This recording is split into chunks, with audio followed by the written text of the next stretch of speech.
10 kilo को 100 kilo को 100 10 kilo को 100 बढ़िया बढ़िया देती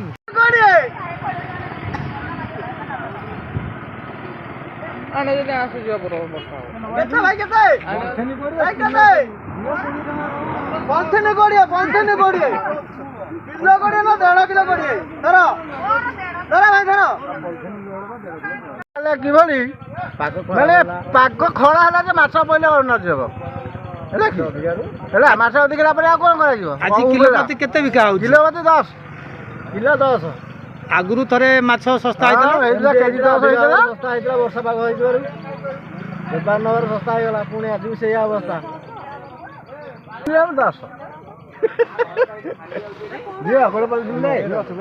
ଏଇ ରଣରୁ ଏଇ ରଣ ନଦୀ ମାଛ ପା ସବୁ ନଦୀ ଆଇଦେଲି ମାଛ ପେଇ 10 ଟଙ୍କା 5 ଟଙ୍କାରେ ବି ନେଇଛି ଆଗରୁ ନେଇଛ